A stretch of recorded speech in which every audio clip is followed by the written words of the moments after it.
Stories first webinar.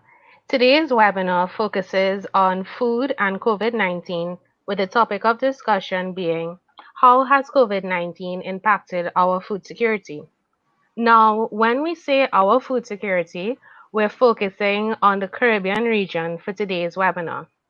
But before we begin today's proceedings, I will just briefly introduce myself, tell you a bit more about the organization and our team members before beginning the discussion. So, my name is Daniela King, and I am one of Yugen Stories community managers and the event host for this evening. So, just to briefly introduce myself, I am a recent graduate of the University of the West Indies, St. Augustine, having graduated with a Bachelor of Science in International Relations with a minor in Psychology. I'm also the owner of a small handmade jewelry and craft business called Murike Creations. And just to stick in my information about where you can find us on Instagram and Facebook if you like bracelets, earrings, necklaces, waist beads, anklets, and keychains. Now, back to who we are.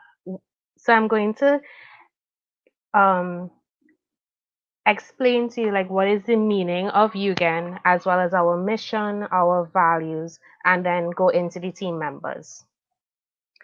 So what is the meaning of Yugen? Yugen is a Japanese word that means a profound awareness of the universe that triggers a deep emotional response. What is our mission? So Yugen Stories is a subsidiary of Yugen Caribbean, which is a non-governmental, non-profit organization that promotes environmental and social consciousness through blogging, content creation, and the hosting of sustainable events.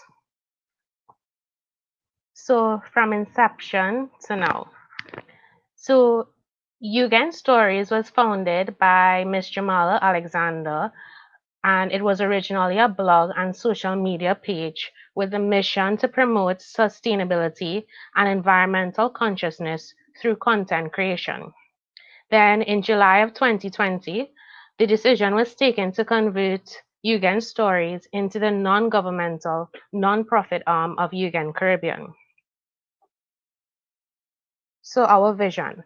So Yugen Stories, we aim to become the most well-known and successful non-governmental organization within the Caribbean region. Our values.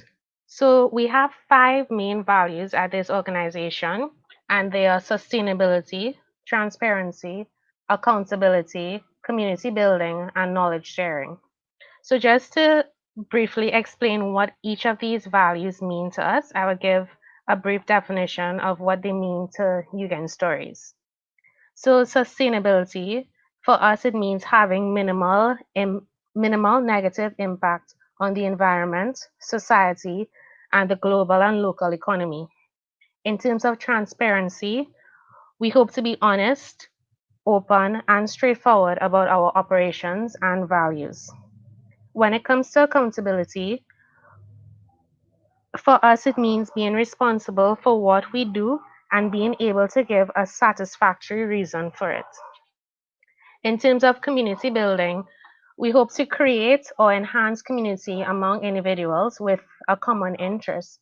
And in terms of knowledge sharing, our goal is the exchanging of information between individuals, communities, and organizations through the sharing of social media posts and documents or through hands-on experiences. So now we go to our team. So the first person we have on our team is our founder and president, Ms. Jamala Alexander. Then we have our administrative aspect of our team. We have our administrative lead, Ms. Mahalia Crichton, and she is pictured in the bottom center. Then we have our administrative assistant, Mr. Deston Pope, who is at the top left-hand corner, and Ms. Rihanna Smith, who is pictured at the top right-hand corner. In terms of our community managers, we have Ms. Karen David, who's at the bottom right-hand corner, and then myself, Daniela King, who's at the top left-hand corner. In terms of our event coordinator, we have Miss Tamara Norang, who's at the top left-hand corner.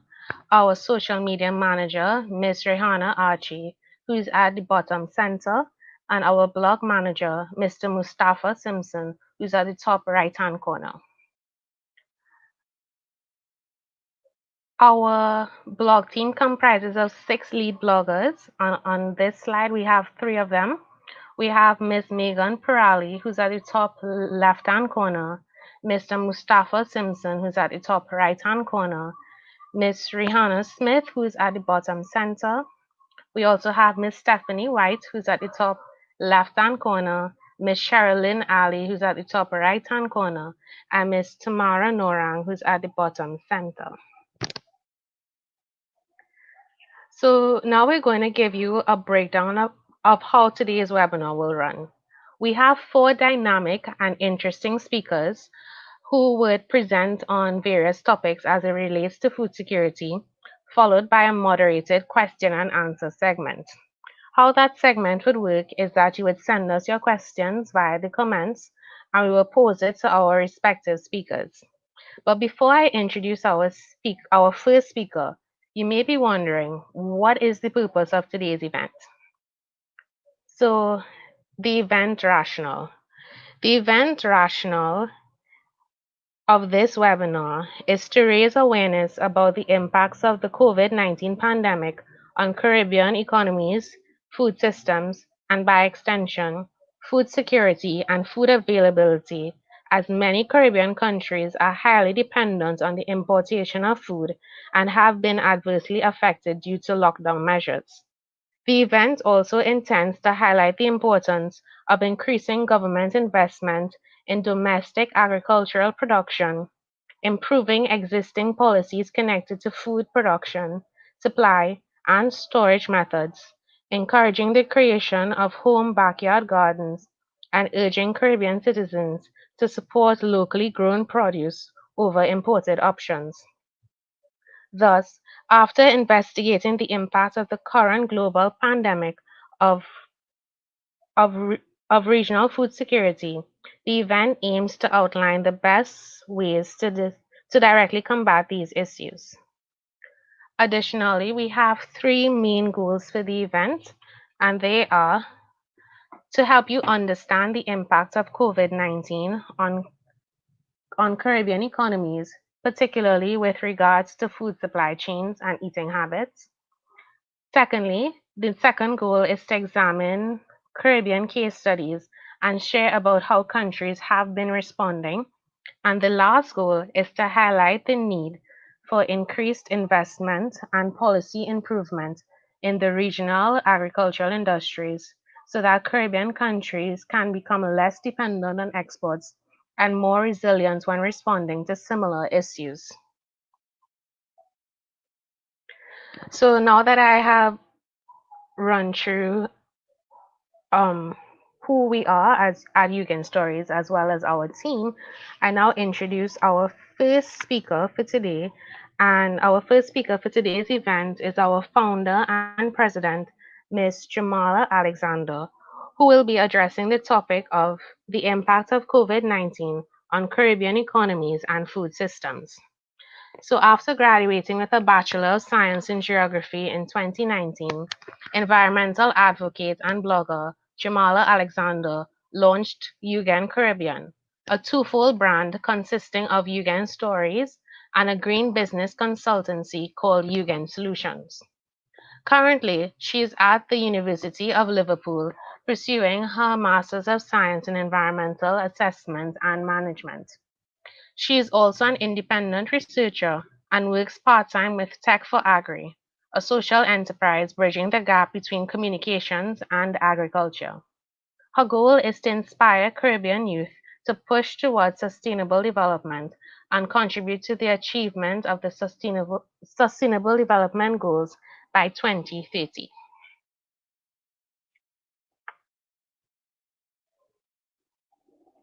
you so much, Daniela, for that So I amazing. now hand you over to Jamala. Okay, great. Thank you so much, Daniela, for that amazing introduction. And welcome again, everyone, to the UGAN Food and COVID webinar. Thank you so much for being here with us. So, as Daniela mentioned, I am the founder and president of UGAN Stories. And basically, my role here today is just to give you a bit of a background with regards to the impact of COVID-19 on global economies and on food systems. So we should all know what COVID-19 is, right? But just in case, just to give you a bit of an overview, the World Health Organization defines COVID-19 as an infectious disease, which can spread from person to person through droplets that are released when an infected person talks, coughs, or sneezes in close proximity to another person. It can also spread when these droplets land on a surface, which is then touched by another person who then touches their eyes, their nose, or their mouth. So, COVID-19 has led to the global public being asked to use various measures to protect themselves and, of course, to protect others. And these measures can include frequent hand washing, it can be social distancing, it can be the use of hand sanitizer. COVID-19 has also led to the creation of government imposed lockdowns, which often restrict movement and have strict health protocols. So, considering the nature of the virus and the fact that we don't have a vaccine for it yet, it's obvious, of course, that it would have a massive impact on our global economies. So, what has this impact looked like? Well, according to the International Labour Organization, lockdown periods have actually sent 2.7 billion people into either full or near unemployment. Furthermore, according to the UBS Global Wealth Management, locking down a country can actually cost any given country up to 3% of their GDP per month. And of course, these issues are expected to be further exacerbated in the Caribbean region, especially when looking at small island developing states, also known as SIDS. So, what is the expected impact on Caribbean economies? Well, it's expected that the pandemic will lead to record amounts of revenue losses for small island developing states.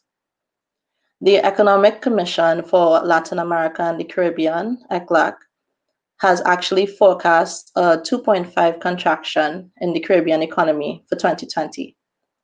And this is expected to potentially increase unemployment levels by up to 3.4%. Now, these shifts are, of course, expected to increase the vulnerability of members of the population who require steady daily income in order to obtain basic goods and services like food.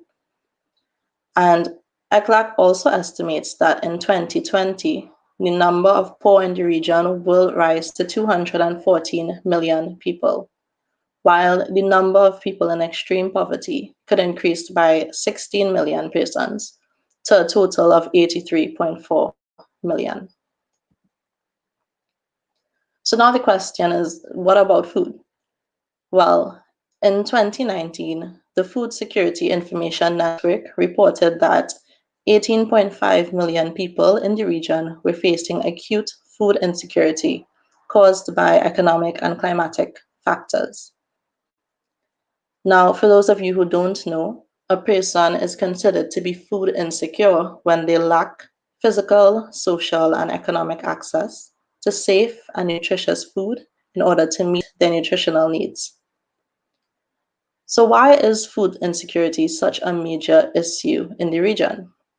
Well, there are a variety of factors that come into play, which include but are not limited to poverty, a lack of access to land and seeds, economic turbulence, and of course, weather changes.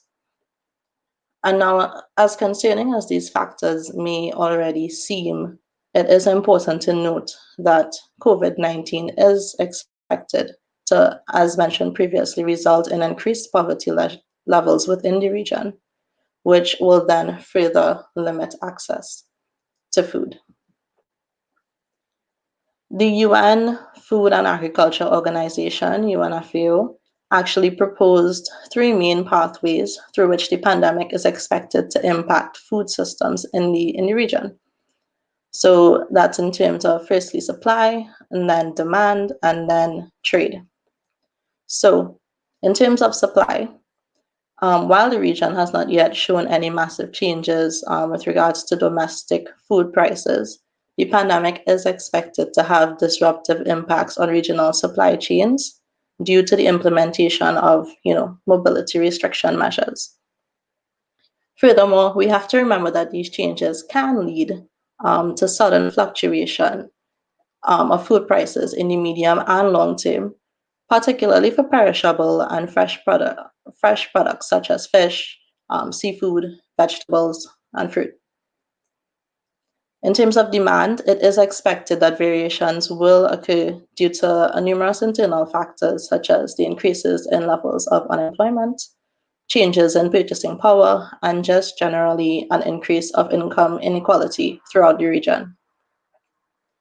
The last pathway, trade, is expected to face disruption and delay due to the implementation of new procedures and standards that align with the current global pandemic. So, this is, of course, a major factor for small island developing states who have export as one of their main income generators, and also, of course, for those small island developing states who have very high food importation bills. So it's also important to note, of course, that these impacts are taking place against the backdrop of a climate emergency, and that climate related challenges can also be a contributor to supply, demand, and trade shocks. And now, with all of this in mind, I know it was probably a lot to take in. There have been recommendations made at varying levels to mitigate these potential impacts on a regional and global food systems. And that's really what our speakers are here to talk to you about today. And I just really wanted to leave you with a statement, which is that in many ways, the pandemic is an opportunity to accelerate the transformation of our food and agricultural sectors. And isn't that exciting? And I do hope that you do find it exciting and that you are excited to dive into this a bit today with our speakers. And I hope that you also ask them a lot of questions during the question and answer segment. So thank you very much for being here and for allowing us to present to you. And I'll pass back to Daniela now.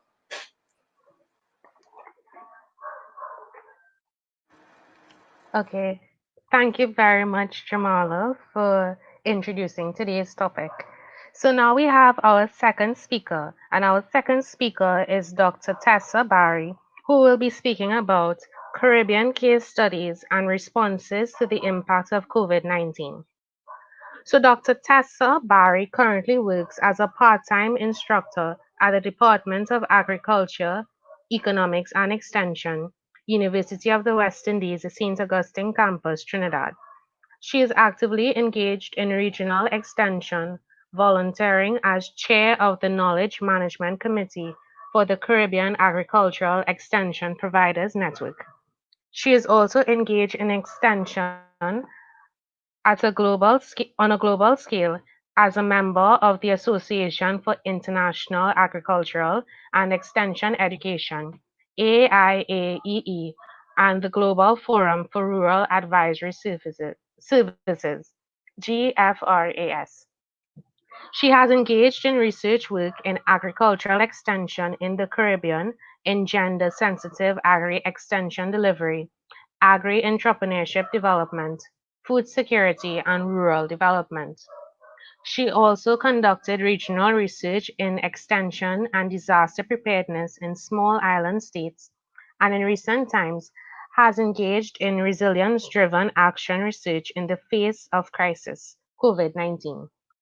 She has done several oral presentations at conferences at both regional and international levels, and has co-authored publications in reputable journals. Dr. Barry holds a PhD in agricultural extension and a bachelor's degree in management studies from the University of the West Indies. She also holds a master's degree in economics and management of rural development from the University of Manchester, England. With a passion for rural development, she is one of the founders of an NGO called One Seed for Change in Trinidad, an organization that works with vulnerable women and girls to build capacity through agricultural empowerment. Dr. Barry is from the island of Grenada, known as the Spice Island. So now I hand you over to Dr. Tessa Barry.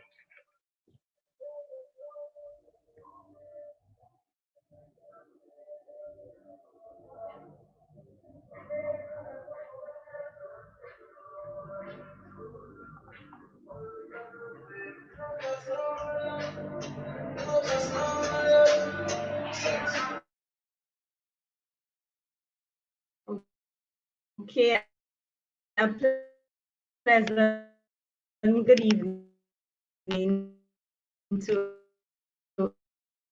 everyone, who the distinguished panelists, organizers of this COVID-19 on food in the my presentation today basically would be giving you a feedback on some of the results in speaking to the individuals on the ground and how COVID-19 has impacted them. So what have they done as individuals and what actions they take to actually adapt to the crisis, therefore not really depending on government per se. So my presentation this evening would basically set the stage and give you a little bit an idea of the rapid response survey and interviews we did, the responses from the participants as it relates to impact COVID-19 and its impact on their livelihoods.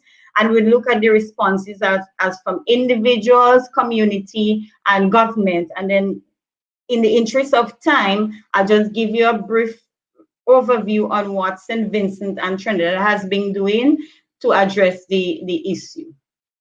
Now, in terms of COVID-19, the Food and Agricultural Organization views COVID-19 as a public health crisis, and a public health crisis because of the considerable risk it has into turning into a food crisis.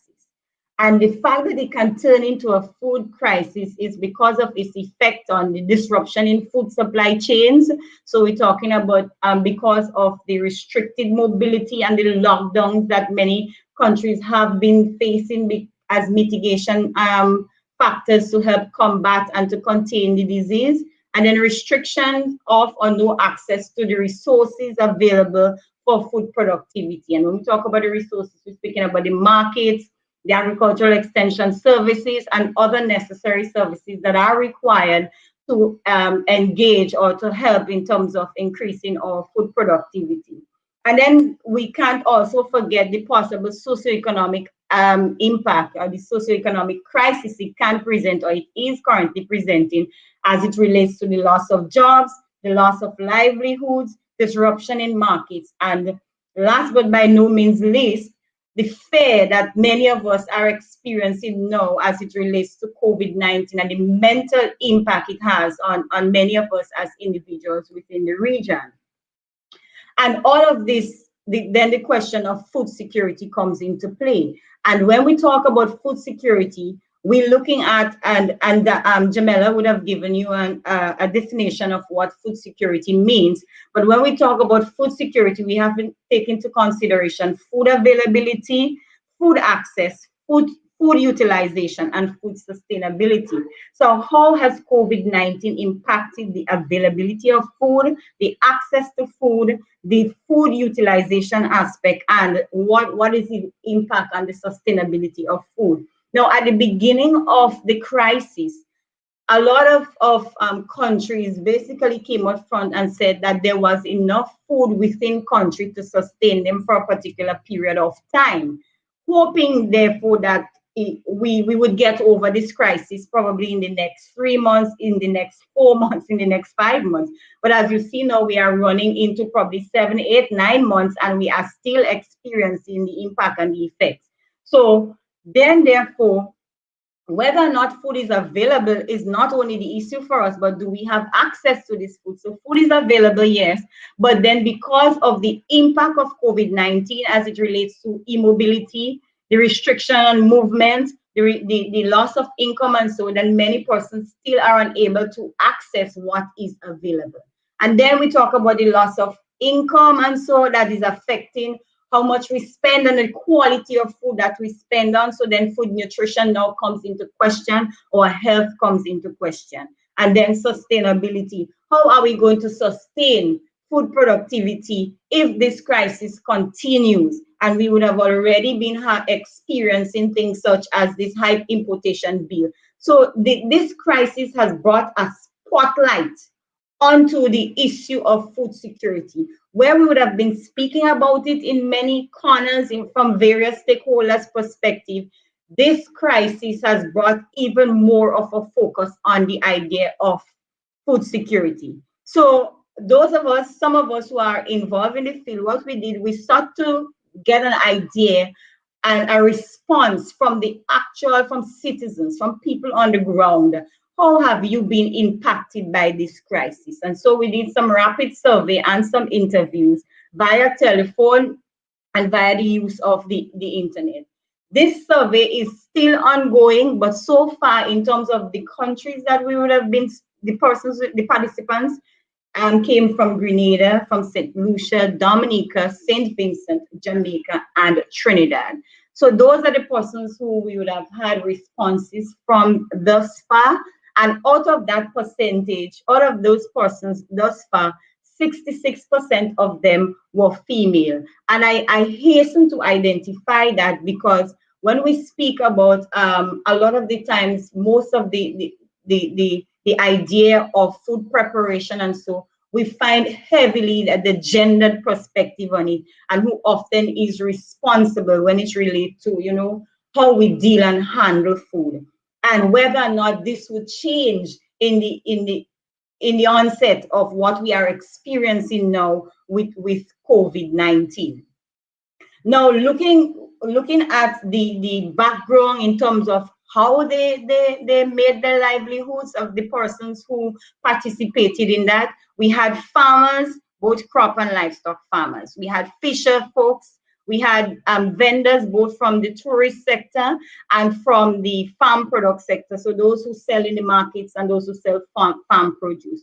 We sought to get the responses from persons who had community shops, those who live in the inner communities and who have shops selling goods and so. Those who are involved in cottage industry, agro processing, the hotel sector, so those individuals who work in the hotel sector. We had responses from persons who are engaged in trafficking, so that's trade, especially between Grenada and Trinidad, which has been a thriving industry for probably more than 50 or even longer in terms of that being a livelihood for persons. We saw the responses from persons from the public sector, construction, even in minor craft and so the minor craft and industries and those who operate and run bars and snackers. And one of the key questions that were asked and the responses, and we can, many of you, those of you who are listening here, can actually attest to how this is not just the cry of those persons that we have spoken to, but it's something that is there and is experienced across the region and across the world, across the globe, because this crisis is not just a regional or a Caribbean crisis. It's actually a global crisis. And these are some of the responses that came from our participants. They spoke about the reduction in sales. So those persons who were vendors, those farmers, those supermarket owners and operators spoke about the reduction in sales and loss of stocks. And so if you all remember when this crisis came on, there were immediate shutdown. And one of the things some of the farmers indicated was that some of them were on the point of harvesting. And so with the lockdown, a lot of spoilage would have happened with many of their produce. So we also had some of the responses came as loss of market and the buying power of customers. And the loss of market and the buying power of customers came about because of the decreased earnings, because many persons would have lost their jobs. The figures Jamila gave at the beginning when she spoke about the percentage in increase in terms of unemployment. Many countries are looking to lay off workers, and we will see that continuing as this crisis continue to unfold. Some of the other responses dealt with slow sales, persons being unable to access farms, and I would just want to highlight the inability to access farms to a certain extent. Initially, on the onset of this crisis, governments sought to identify what they term as essential services in the lockdown. And unfortunately, in some of these islands, farming was not considered as an essential service. So farmers therefore had to operate under the same conditions that ordinary citizens were operating under. So they too, some of them were unable to access their farms. Fortunately, with the cry of many of the farmers, those governments eventually saw farming as an essential service, and extension as an essential services, and therefore open up for farmers to be able to access their farms. Other responses came as a result of being unable to access the food. So food availability wasn't only an issue, but the access to food. So a lot of persons spoke about being unable to either pay for the food, or actually even if they had the monies for the food, unable to get to the food because of the lockdown in some areas and the restriction of movement. And then we saw the issue of the closure of borders and how that affected trade intra-regionally and extra-regionally. Now, the Caribbean has a very high food importation bill in excess of $4 billion. And in recent times, Trinidad, for example, would have given the figure that with the onset of COVID-19, how the food importation bill had risen even to over $5 billion in Trinidad. So we see that this dependency on the importation of food even became even more in the spotlight for persons. And those were some of the responses as it relates to the individuals who responded to our survey and our interviews. Now, one of the things we sought to find out from them is that yes, there is the dependency and the expectations from government that they ought to meet the needs of the citizens and find ways in which they can respond to what has been happening with the effect the crisis was having on food security. We therefore sought, as the citizens, how have you as an individual, what have you done to adapt and to adopt? What have you done given the crisis that you are facing, given what you told us, how you have been impacted by this crisis? How have you managed? What have you been doing in your own individual capacity? And some of the responses that we got was, some of the farmers spoke about digital marketing and home delivery services. So the fact that persons couldn't get to the food, farmers sought to bring the food to the individuals. And it was one of the coping strategies. Often we say out of adversities, something good could emanate, and sometimes out of a crisis, good can come. So we saw the onset or even the increase of digital marketing and the idea of home delivery services. Eating less was one of the strategies some of the individuals said, and some of them even spoke about skipping meals and changing their consumption patterns, a strategy that they utilize to help them adapt. And we therefore can speak about how does eating less and skipping meals affect our nutrition, and then by extension affect the health of the nation. So, and then changing our food consumption pattern in some instances on the positive side, because persons were now turning more into local food consumption. And then on the negative side, where individuals start to buy the cheaper food that may not necessarily be the most nutritious food because of the change in their income or the reduction in their income. Some of the other responses from an individual perspective was increasing personal farming. So we saw a lot of home gardening and backyard gardening taking place. Other methods of generating income. So, for example, we had some participants who had bakeries and who supply, and they said with the closure of the bakeries, they started preparing things at home and taking personal orders, and they use this sort of methods to help generate some sort of income. And then we had in the case of seamsters and so turn into making masks, because mask is now the thing where everyone has to use mask. We had the establishment or the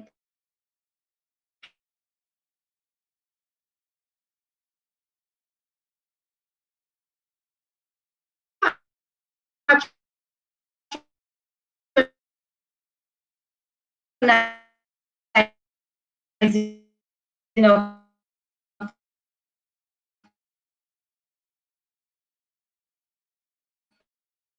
clothes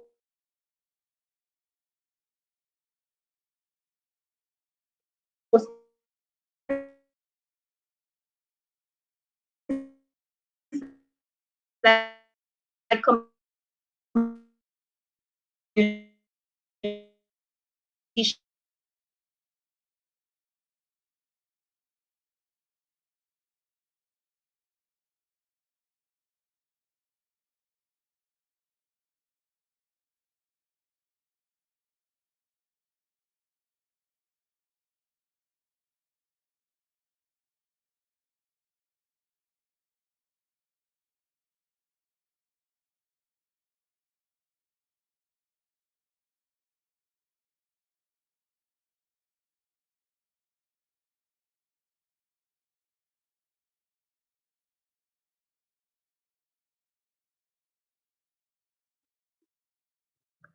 Okay, so Dr. Barry seems to be experiencing some technical difficulties on her end. So let's see if she can get those difficulties resolved soon.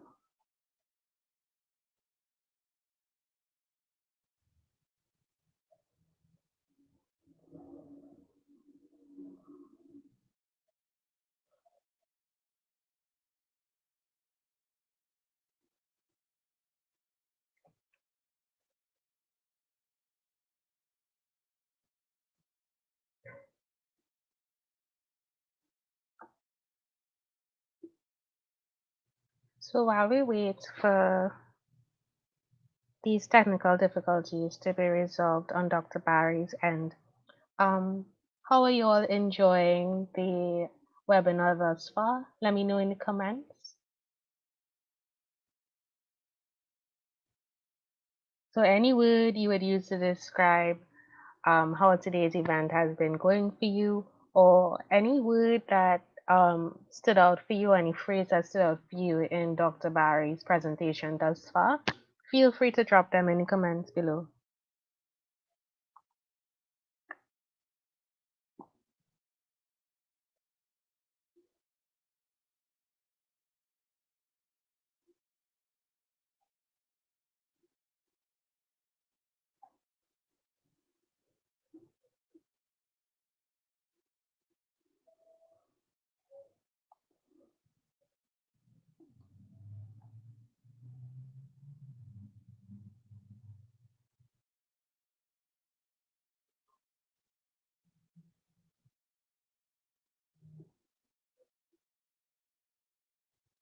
Or if you have any questions as well, if you all have any questions, remember we have a question and answer segment that will take place at the end of our last presenter. So if there's anything, any question that came to mind thus far, you could put it in the comments below and I will take note of it so I can ask our respective speakers when the question and answer segment comes back.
So thank you, Karen, for your feedback. So I'll just read the comments so that everybody could see, well, hear what it is.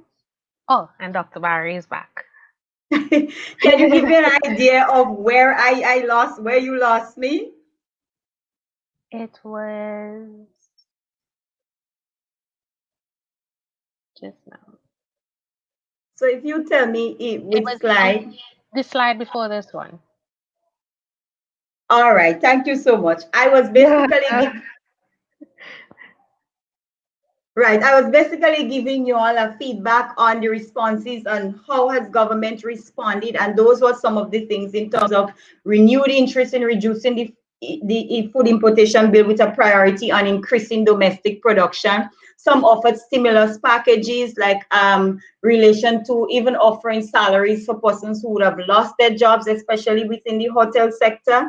Then we had increased budgetary allocation, emphasis on youth and digitization of agriculture and e-extension, ways in which they can improve inter-regional trade, and we also saw the distribution of input supply. So I just want to highlight from the Trinidad perspective.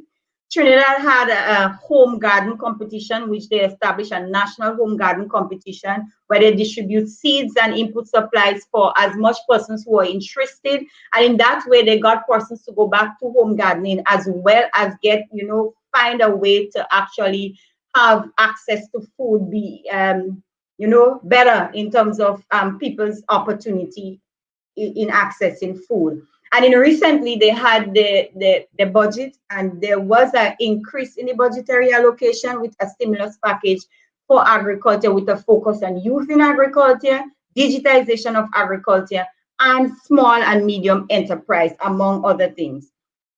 And for St. Vincent, I just want to highlight that in St. Vincent, the support in the production of food, St. Vincent established a food security and impact mitigation plan. And that plan, on the onset, the first thing that they did was to actually sort all of the farmers to increase in the production of foods that were a boost to the immune system. So they supported farmers who were in ginger production, in citrus production, those foods that were established that could have helped persons' immune system develop and build health-wise. And then they had a COVID-19 and drought relief program plan that sought to increase domestic food production. And they focused on the increase in interregional trade of agricultural produce. So a lot of the islands actually benefited from St. Vincent in terms of the interregional trade of produce. And so St. Vincent during the period of COVID saw a 45% increase in the exports of produce and primary produce from St. Vincent. Now the way forward, and these were the responses of some of the participants that took part in this survey. And these were the suggestions, and this has been the clarion cry. It's not just a now suggestion. This is not about reinventing the wheel. These are proposals that have been there from time memorial, but somehow we have not been engaging with this proposal. So the cry is again, and hopefully with the spotlight now being on food security, that the cry of these suggestions would now be taken into consideration. So we have the agriculture and food security policies now need to be a major focus. Reduction in the dependency on food importation and the education, consumer education, because by and large, if we increase domestic production as we as consumers do not partake in local consumption, then the idea of increasing domestic production then becomes null and void. We as consumers have to value what is produced locally, and even those who produce it have to value how they present what is presented locally. Extension policies and need for extension as a support system for agricultural development, protection for farmers as it relates to predial larceny, and there need to be that focus on value added and not just on the idea of primary production. Citizens also said that there is the need for education from the primary level to get our youths more interested in agriculture and engaging in them, because there is this tendency, there's this belief that agriculture is basically, this hard work, hard labor. Agriculture extends from primary, as my friends would say, from farm to fork. from production right until it gets to your place. And there are a number of opportunities along the value chain that we can introduce our young people to. So focus on technology in agriculture, increase efforts for women and youth, deal with the issues of land access and credit, especially for women in the sector, increase budgetary allocations, where we see Trinidad has started that, and Barbados. So increase budgetary allocation, and Barbados has started that in terms of the linkage with other sectors. And mind you, one of the key things that came out in the responses was implementation. We have these proposals from way back, but the problem for us in the region is implementation. We do a lot of talk, and less action.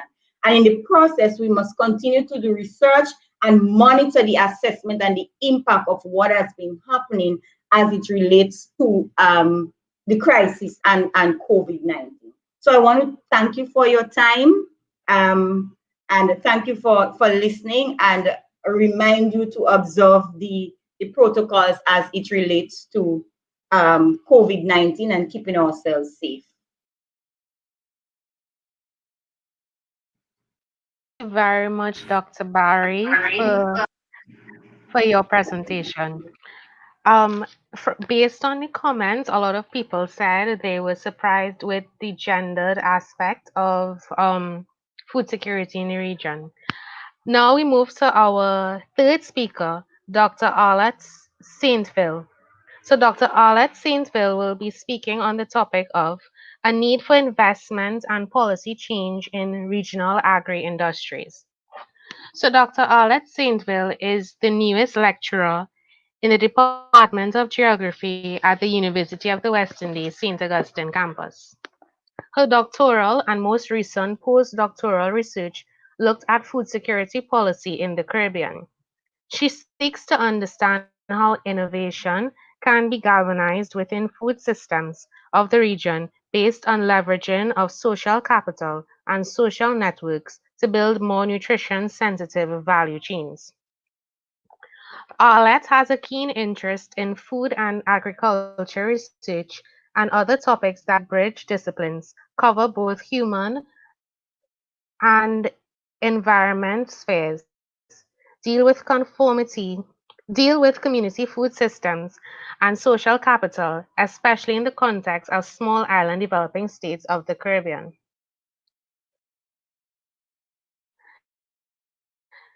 A St. Lucian by birth, she spent much of the lockdown in Trinidad, growing healthy, fresh food in her backyard garden and eating too much doubles.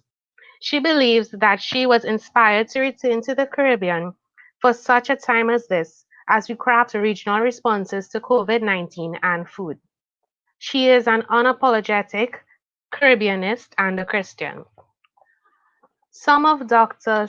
Saintville's qualifications include a PhD from McGill University, a Master of Environmental Science a Master of Environmental Studies from York University, a Bachelor of Arts in Environmental Geography, honors with distinction from Nipissing University.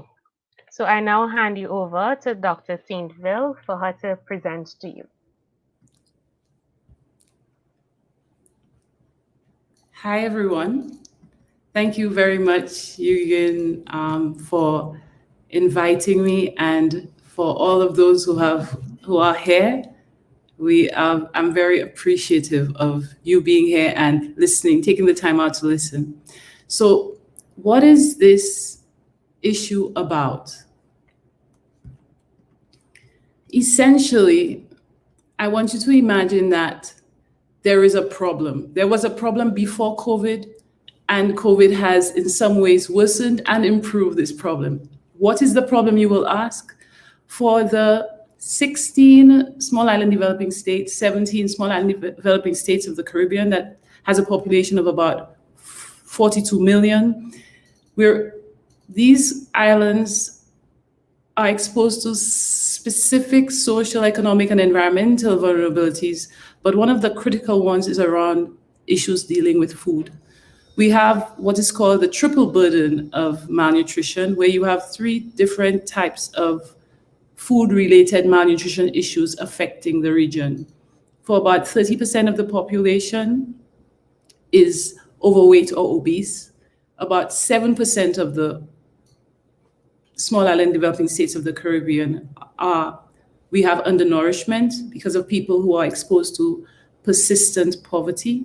And for another 20% of women primarily, we have iron deficiencies and micronutrient deficiencies, especially women of reproductive age who have specific nutrition needs. So this is a problem, and it has been flagged. And as you see here in this website, it's not just the Caribbean, it's also Latin America. We have a problem. Now, what does that mean for Trinidad specifically? Trinidad is affected, but not only is Trinidad affected, the children of Trinidad affected. In 2010, Batson et al. Did this study, which was a cross-sectional survey of children, and found in 32 schools where they looked at 2,130 children that 15% were obese and 17% were overweight. Primary school children had a higher prevalence than secondary school. 22% of them were obese compared to 11% of secondary school children. Secondary, as far as being overweight is concerned, 20% of primary school children were overweight. 22% were obese, and 20% of the primary school children were overweight, compared to 15% of secondary school children. And the prevalence was the same across racial groups. So we see a problem emerging, and COVID in some ways has made it better and worse. I will explain as I go along. As a result of the lockdown, which was well described by Dr. Barry, as well as Ms. Jamala, we got to understand that because of the lockdown, we had changes in behavior. There was lots of people lost their jobs. A lot of people were put onto the breadline. And although there was great social support from the government, as a result, people had to adapt and change. A lot of people changed their shopping behaviors. And if you notice in this study that was done, as far as it was World Food Program, as well as UNEP and CARICOM, they did a study over in countries of the region. And what was found was that we see a change. 80% of respondents reported that they changed their shopping behavior. One of the ways they changed was that they bought more food items instead of, I guess, doing multiple trips. Understandably, because it wasn't safe to be out, people stocked up and they had 1 week of food stock in their houses. 33% of respondents changed their eating habits. And this change that we're talking about across the region, not just in Trinidad, involved people responding by eating differently, eating less preferred foods, as well as, in sometimes, a small percentage eating more, only 4% though. You also have reduced mobility. There was a study that was done earlier that just confirms what Jamala and Dr. Barry have said, that you had people reducing their mobility, not doing what they typically did. And this report from Google Mobility Data shows us that there was a minus 65%, that's the level of reduction of people using public transportation compared to the baseline they used, which was, I think, pre the COVID-19, around the same time. And 18% reduction in people in their workplaces, and of course, more people at home. So people were under restricted movement, more people were at home, less people using public transportation. So not only were people's food behaviors changed, also their day-to-day behaviors were changed. We also see changes in people's livelihoods. Conventionally, only 1% of the GDP in Trinidad comes from agriculture, and 3% of the population is employed in agricultural labor. But as a result of COVID-19, when the respondents were asked, 12% had now become involved in farming for consumption of themselves or their household. So we see an increase also in the percentage, as far as the respondents were concerned, in people involved in consumption and sale. An increase in the need for, people seeing the need for and valuing agriculture. So the overall picture post-COVID, and we're not quite post-COVID, but since COVID has come, based on this survey that was conducted, we have respondents who have lost their jobs and have had their salaries reduced. We have limited mobility, less people moving around using public transportation, going to work, and more people at home. People have noted increases in food prices. They are creeping up in the market, and Jamala spoke about why that might be so. Although it should be leveling off, of course, we understand the need for these additional protocols as far as sanitizing and distance has reduced the efficiency of some operations. So one of the responses in the business world when you have additional costs is to pass it on to the consumer. The consumer then pays higher prices because at the end of the day, these additional things they have to do, we pay for it. So food prices have increased, and there's also been changes in food behavior, not just consumption. People are eating less preferred foods. Some are skipping meals. And we have a change in food production behavior. More people are farming for personal consumption as well as for sale. An increase in involvement in farming overall. We've seen not only have households responded, we also see responses coming about from different actors and stakeholders in the food system. Food supermarkets have responded essentially to help move food to consumers who are now concerned about coming into the supermarket by the use of ICT and delivery services and implementing safety protocols as per government mandates. You also have drop-off and curbside options in the supermarkets. The public markets have responded with safety protocols and again, attempting in some ways to reduce the density of people entering in and staggering that time and having people go through the hand washing protocols. You also have food stalls and pop-up markets as people become more concerned. You have fruit stalls opening up across the region, and the result is that we have more access of one-on-one connections between producers and consumers. Entrepreneurs are involved in fresh food delivery. They purchase food from farmers and then go operate as intermediaries or middlemen and deliver it to households. We have food services. A lot of the fast food establishments have now implemented delivery services. So some of that is good, some of that is not so good. And also restaurants are having curbside pickup and delivery. Home owners are going into backyard gardens increasingly, and we have increased food production.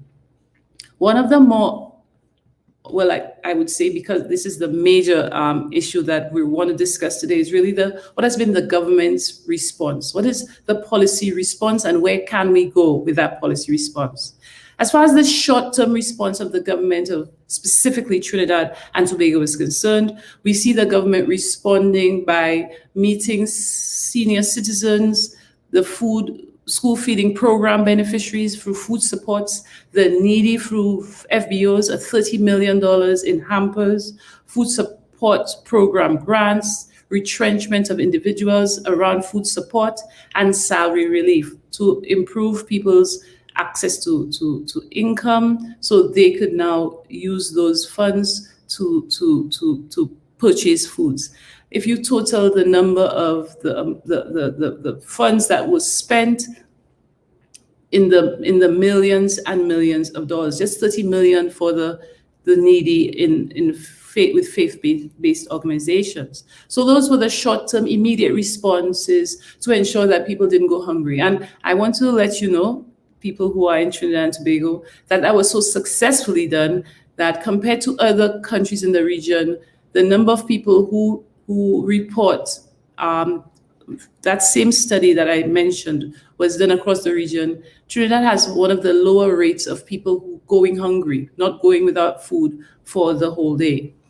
Not only has there been short-term responses, the government has acted with medium to long-term responses, and we see a $500 million increase in the national budget that took place in October with an agriculture stimulus package. In total, 1 point something million was spent in agriculture, but there was an increase of 500 million. And that was the recognition that agriculture needs to be supported because we're in very strange times. If you read through what was the budget address, what those funds are supposed to be used for, it is quite diverse. The agriculture stimulus package spoke about tax incentives, production and marketing, digital technologies, precision agriculture, home garden, state-funded initiatives, training, public education campaigns, and a center for excellence in agriculture. All needed things, all needed areas where attention is needed. The concern, though, as far as policy and government responses are concerned, is the level of integration and coordination you need to see in an agri-food sector. What we see is a lot of that funding is for agriculture, and we don't necessarily see these intentional links with other sectors, whether it's through public sector procurement to ensure that the hospitals, the schools, even some of those government support programs directly are linked to production, local production. Now, we appreciate that is somewhat difficult. It's easy to give people a card and have them go to the supermarket because the supermarket has the infrastructure to process the card, not so much the local markets. But innovative thinking is needed to bridge some of those innovation gaps. So overall, while the government of Trinidad and Tobago has been proactive and compared to other governments and the level of support that was given, we see aggressive support in the short term to ensure that citizens of Trinidad and Tobago did not go hungry. But as far as the medium to long term, while the funding the 500 million is a very good sign, what it will be used for and how it will be used requires some level of intentionality to ensure coordination beyond the agri-food sector to other sectors. So overall, coordination of that funding is one of the areas I would flag. Now, I'm sure in the question and answer segment, you will get to ask me questions about this, and I would be happy to detail what I am talking about. Now, we are at a point, and we've been here before, I know, we have been here before at a point in history where our ability to produce food does not match the need. And we are dependent on food imports, and there are questions about accessing those imports. And those imports, we need to say, are typically not of the nutritional quality that local fresh foods have. So a lot of what we're imported is nutrition deficient processed foods that we could easily substitute for more healthy fresh foods that are relatively cheaper locally. And we've been here before. When were we here before? World War II. Interestingly enough, I went through some articles for a class that I teach, Geographies of Food, and found that in 1942, if you could imagine, there was a point in time when, because of the Germans had different submarines in the Atlantic, and they were preventing the movement of ships. So in this time period, it is COVID, the virus, that's stopping by pushing sickness and getting people sick. But at that time, it was an active agent of war, preventing ships from going through. So the ships that were bringing food, because we've been dependent on imports since colonization, those ships weren't able to come through the Atlantic. So you had months of delay in food coming, and countries where people were hungry. in the case of, I think it was Guyana and another country that doesn't come to my mind right now, they say there was 2 weeks where there was nobody with food, nobody with bread. There was no bread in the country. And this was written by the Americans who were building bases at that time in the region. They even have reports where they had to share wheat. The British secretary at that time had to call the Americans and ask them to feed us for that period of time because of these difficulties. And there were attempts to stop people growing sugar, to try to grow food, and it did not happen. And the quote I wanted to share was this: the stimulation of domestic food production has proved difficult. These are the Americans talking about the difficulty in getting us to feed ourselves in 1942. And they spoke about having to overcome the inertia of established interests who resisted utilization of their existing facilities and skills. And they proposed that the government, although they had been doing and trying, they needed to reduce the financial risks for producers and change as they change from familiar to new and uncertain foods. They also spoke about altering habits of consumption, that we needed to get different tastes for what is local, what is fresh, and what is healthy. So what is my takeaway in the 10 minutes I have been given? There's an increasing opportunity for action. The future is bright as far as agri-processing is concerned, and projections are the monies to be made in agricultural processing, from inputs to farmers, to trading, to food companies, to retail, is in the billions. So there is growing demand, not only locally, but globally, for more healthy, nutritious, and local foods.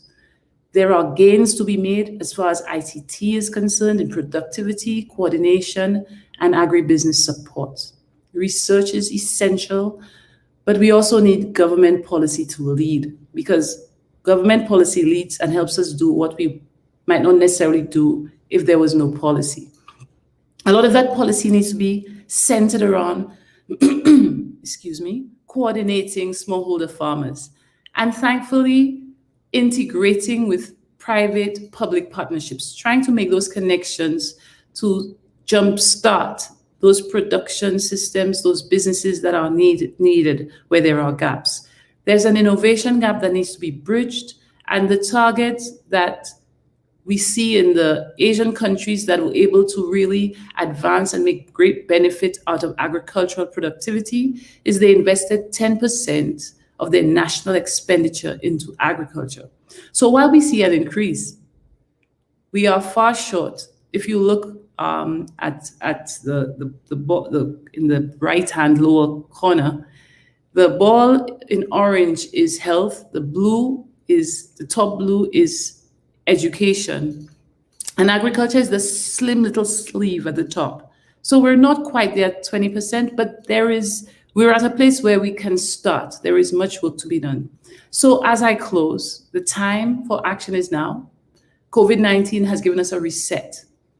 On one hand, people have purchased and have food stocks, and food stocks at home is usually processed foods, because of that's the nature of people need shelf-stable food. Shelf-stable foods are usually processed. Research tells us that the more processed foods we eat, the less healthy we are. We need to eat fresh foods. All around us are farmers who are growing fresh foods. So making the connection between farmers and us is one of the critical areas where work is needed. So we have already changed our consumption. We're eating less preferred foods. And I hope that means we're eating less preferred foods that are fresh and local. There have been changes in the delivery system. We see new modalities, the use of, like Dr. Barry described, the use of farmers creatively connecting to consumers. And we also see changes in the valuing of local food with the move of people going into home gardening. There is time, and we are at a good place in time for that change to build sustainable local food supply chains. I want to really encourage and thank Eugen for taking this initiative, because more young people, the future belongs to you. So taking this stand in having these types of discussions to start thinking about what can you do you're tech savvy, you understand the problem. How can you, through what you do, help solve the problem that we stand at the gap, and the future is bright. And I thank you, Eugene, and I look forward, excuse me, I look forward to your questions.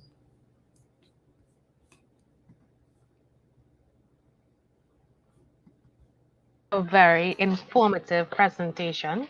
I know that a lot of people, you've given us a lot of food for thought.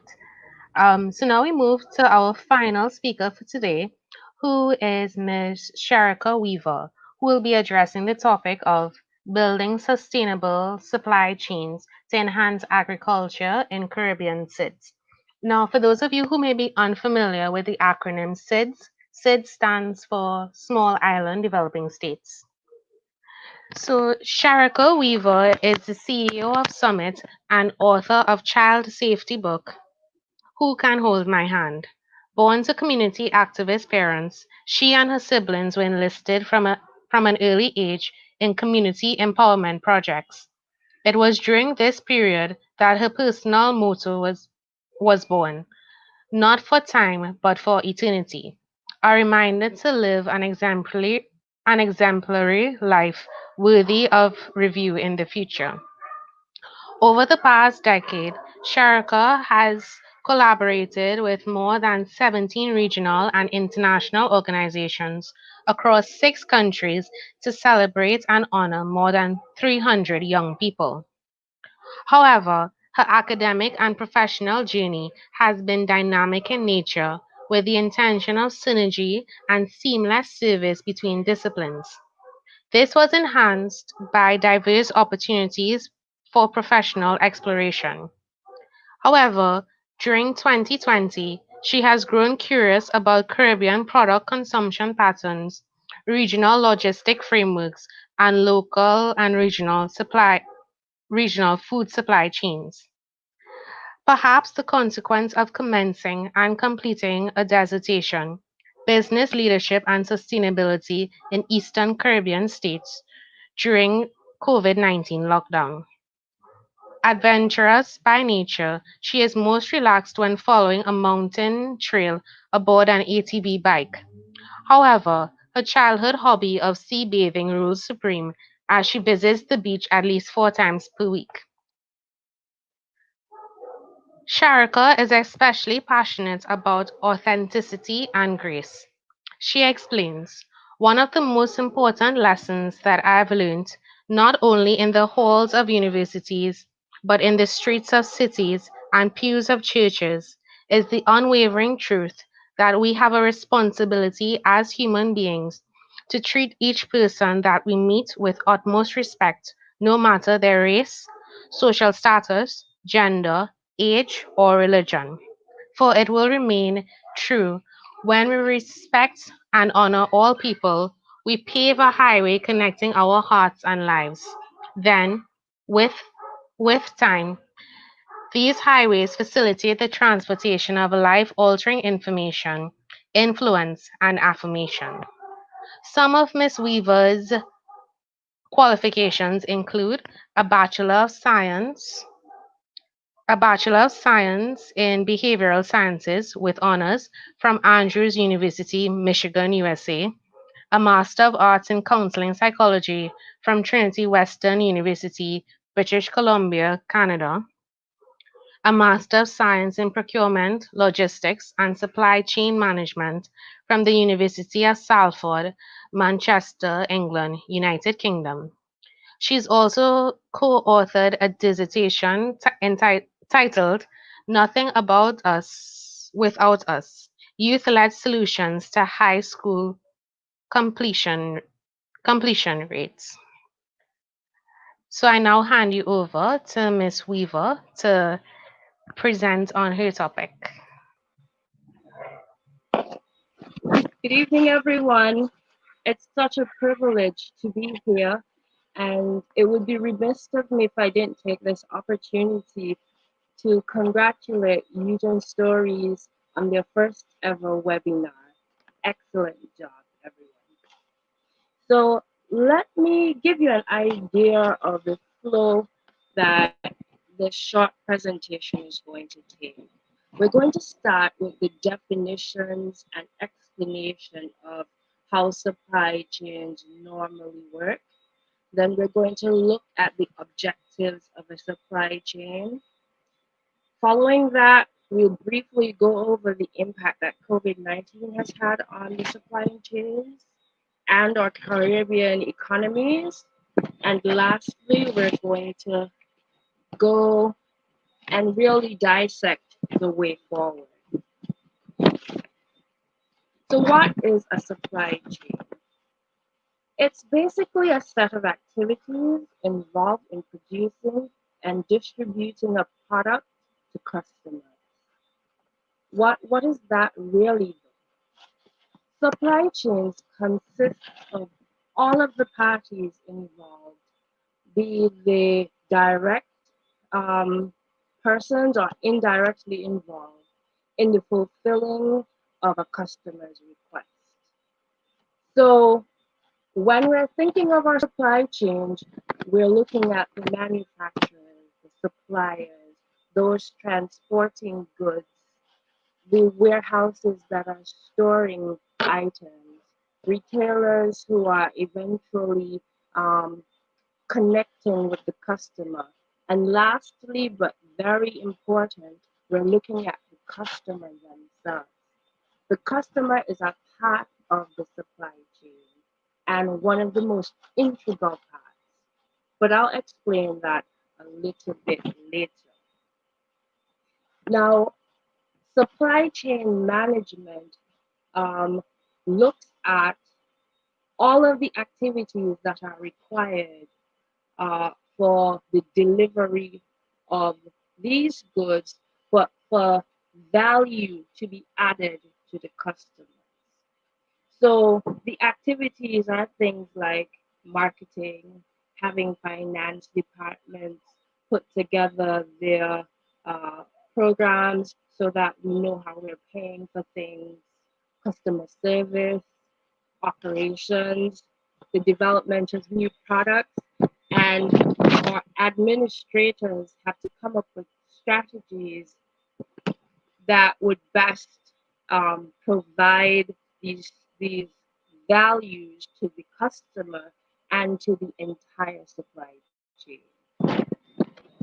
The objective of a supply chain is to maximize the overall value generated. And I know sometimes when we're having these discussions, we're using all of the uh, language that's directly connected to the area of academics, and sometimes it could be a bit much. So as we're going through, I'm going to try to use as much layman's language so that anybody listening could follow. So the customer value of a product is the maximum amount of money that customers are willing to pay for any product. That value number is an important one when we're developing our supply chain. Let's use, for example, the customer wants a pound of tomatoes, and the maximum amount that they're willing to pay for this pound of tomatoes is $3.50. Now, the supply chain gets the pound of tomatoes to the customer, but there are costs involved in getting it to the customer.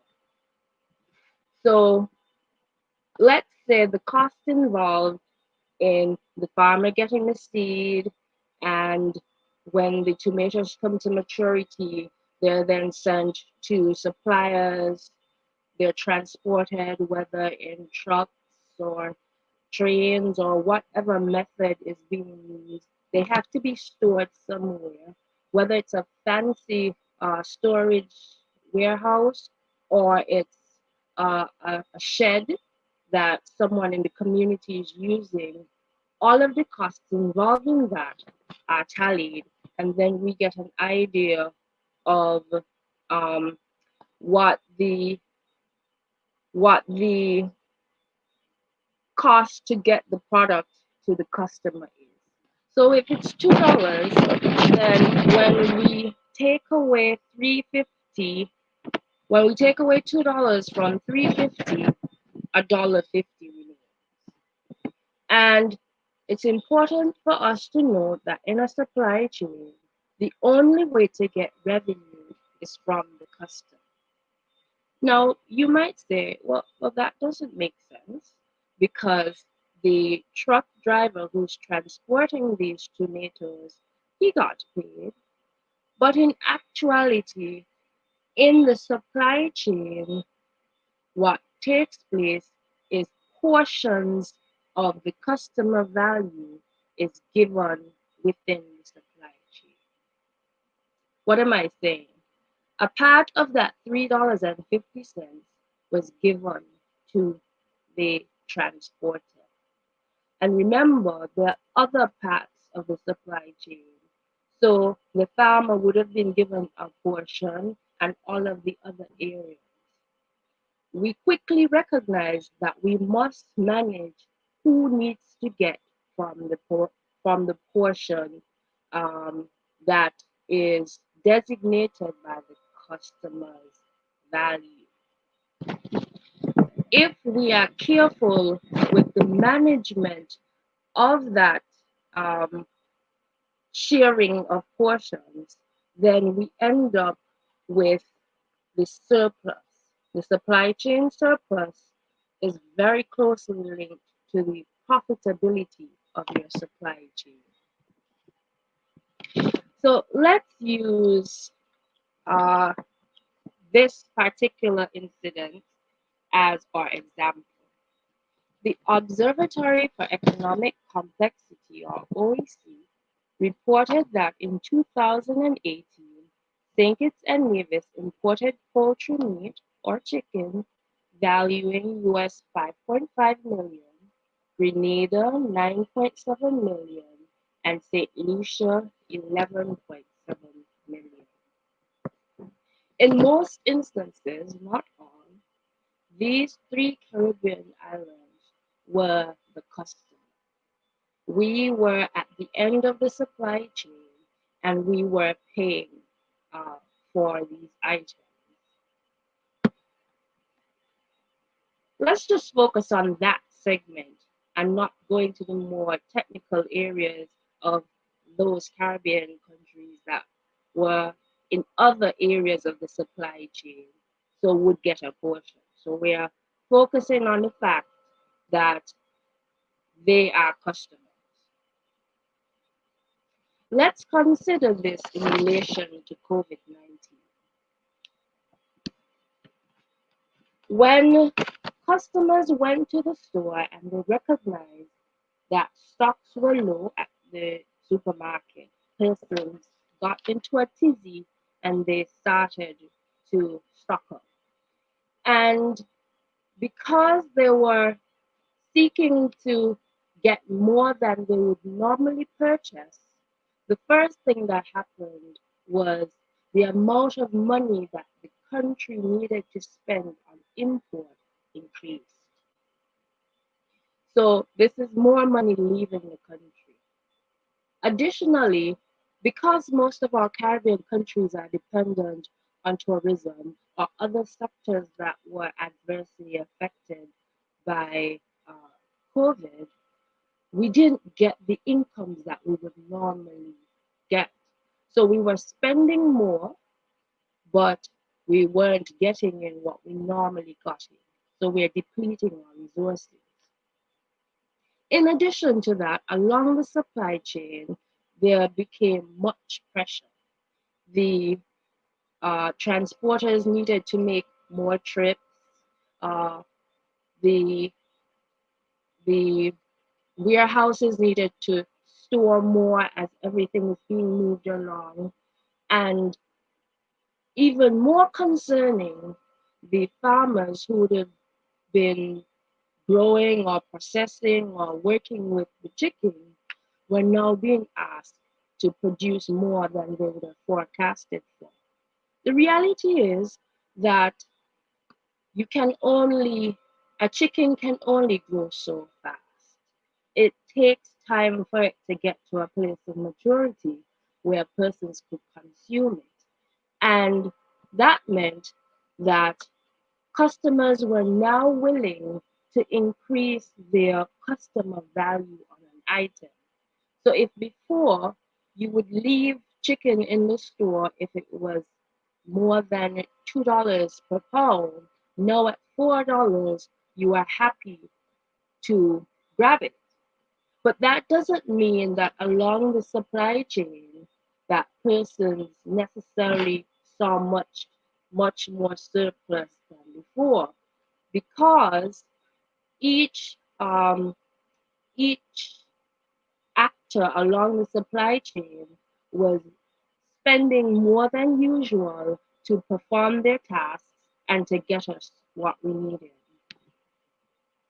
Okay, let's look at the fact too that many persons were now without work, and because they required the this way of feeding their family, persons started to panic. And this takes us to something that almost every presenter would have said. We started to look at our ability to create supply chains. Personally, our families, we would create our backyard gardens or get items from our neighbors, and we would process these items so that we could have things to eat. If you are able to see the uh, picture on my right hand side, that is a sweet potato. And using an attachment for the grater, it's being grated into curly fries. This could very easily be done with uh, a white potato. So instead of going to the store to spend a limited budget on French fries, which is a processed food, processing was being done within the home, and then families were in a position to either share or create small, short supply chains within their communities. If they had little businesses that sold chicken and chips on the weekend or so forth, they didn't have to go and buy the frozen bag of French fries. They could now get out their mandolin or whatever this kitchen device is called, and they could make them and season them appropriately, and they'd have the items they need. The absolute shortest supply chain that you could ever have is the one where you are the one growing the seed, you're the one watering it, you are transporting it from your backyard into your kitchen, you're the customer, so you know exactly what you need. So that's something that we've spoken about, and um, we've really seen pop up throughout the region. But on a community and a national response level, we recognize that supply chains could be implemented and people are trying. And I'd say it's really important for us to just get moving. We don't need to understand all the technicalities. We don't need to have all of the books and a degree in the area. Try something. We are curious people, and generally we would do our research when we want to know anything. People Google every and anything. So we can also apply that level of curiosity to developing supply chains for our communities. So we want to start again by saying grow something. But we also want to highlight that we have to be careful with the way that we design our supply chains. Now we have an opportunity if we didn't have any design, because we've had local farmers who are operating for many years who we've never thought about. Nobody has ever had that discussion about them having some form of design around what is being done in their garden, what you're planting, and how much you're planting, and why you're planting, who you're going to sell it to, and so forth. We've also had further along the supply chain retailers who haven't had thoughts around how can I edit my supply chains, assisting those persons who don't have the capacity, but we're getting services from them, partnering with them so that we could cut costs along the supply chain. So what would that look like?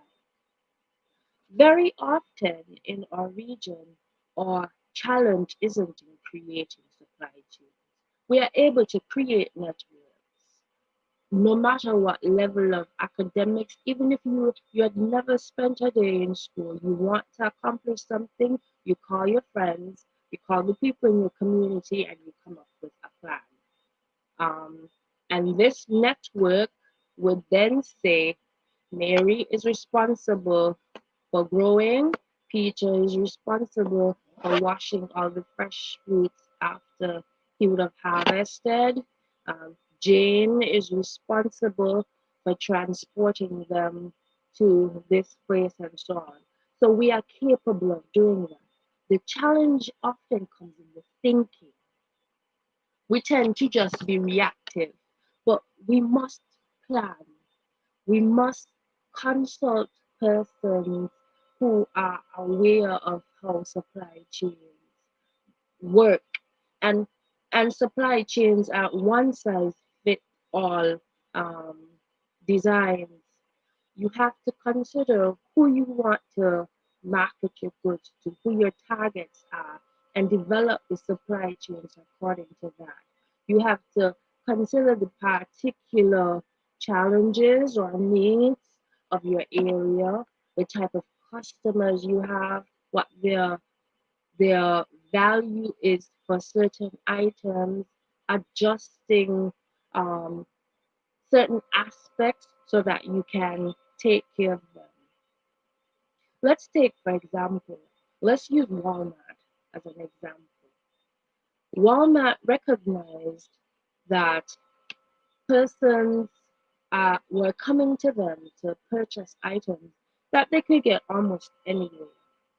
So they sat down and they came up with a strategy that was focused on selling things at the lowest price and having in stock as many items that the customer could possibly need. So when they enter a store, they could um, move from the food section to the clothing section to the all of the other sections.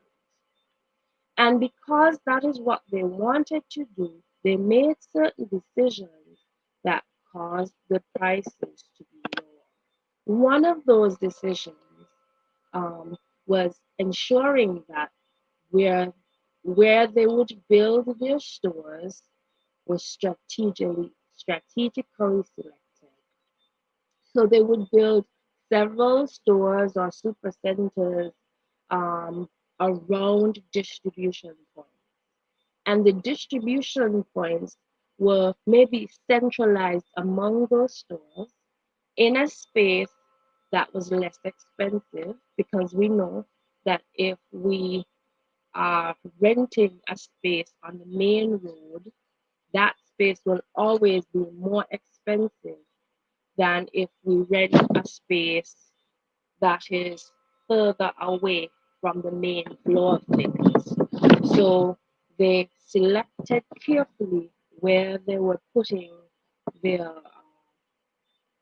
where they were putting their uh, replenishing stores, or what they would call more of the words are evading me right now, where they would place their warehouses were very carefully selected. Then they were careful to restock stores very quickly, but moving small amounts. So they invested in transportation instead of outsourcing their transportation because their transportation needed to move back and forth really quickly. And instead of moving the entire laundry list of everything, they relied on data that was being transferred saying, well, when you're coming back to store A, bring for us 10 pounds of sweet potato and bring 5 pounds of watermelon and whatsoever. In other situations, that thought wasn't used. So other companies were bringing truckloads of everything, and then you would show up, your floor is full of all of these items that you would have just brought in. So you're now using space in a back area that is very large to store and stock these items, and you're paying the highest price possible for this space because this is the main drag where you're wanting to attract customers. So just using that as an example, we want to be careful about where we're putting things. We want to sit down and think through it before we go and secure our spaces. We want to be careful to implement technology to assist us. In the Caribbean region, we tend to have challenges in managing. Managing our supply chains mean that we are making sure that we're communicating clearly what is needed. We're making sure that our operations are taking care of the processing of the customers' goods and are making daily, hourly, minute by minute decisions for the best movement of goods to supply the customers' needs. We're making sure that items are priced well, but we want to know what the customer needs. So we're doing our research in-house. We're marketing and we're being careful to use less expensive methods to market, but we're also being careful to use the right methods. Sometimes in the Caribbean, we decide, well, Facebook is free, so let's do everything on Facebook. But if the market that you intend to reach cannot be best reached using certain technologies, we need to be careful about that. Time is going really swiftly. So when we think about our national or regional um, supply chains and its response, I want us to consider what was said in 2018 by OEC, the same organization that gave the stats about the chicken that we read earlier. They recommended 2 years ago that St. Kitts and Nevis and St. Lucia consider fish export as an economic opportunity. And they also highlighted that at that time, Grenada was already exporting fish and had done so, making 8.5 million that year. We recognize that we need to find creative ways to gain income. We need to create our own supply chains. What has taken place is over the years, as Dr. St. Ville said earlier, all of the major countries globally, they have painstakingly put in the work to create their supply chains. And so now, sometimes it is easier to get, let's use fish. It might be easier to go to the grocery store and get some fish than to get fish from our own country because the communication is poor often, or there aren't any um, clear operational methods that are being used um, by our suppliers. Sometimes it is easier and cheaper to get things from overseas, but as nationals and as Caribbean people, we need to recognize investing in our own supply chains will reap great dividends, not only for us, but for our children. If we don't, then we continue to pay out money. And when we are constantly paying out money, we can't develop anything in its truest methods. No real wealth can be built in the region if we can't keep the monies that we're getting in after we've worked so hard, whether in tourism or any other sector. And this is my very last slide. I want to highlight that what we need to be doing right now as we prepare uh, to fight this pandemic and to come out victorious is assess what food production or processing we can embark on.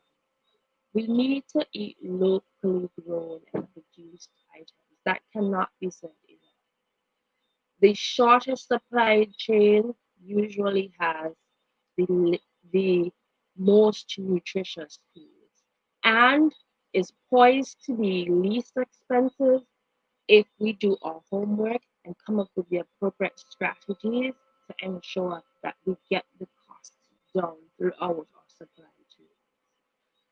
We need to design sustainable industries that protect our natural resources and business ventures. We have to be careful that whatever we're doing, we're not depleting it.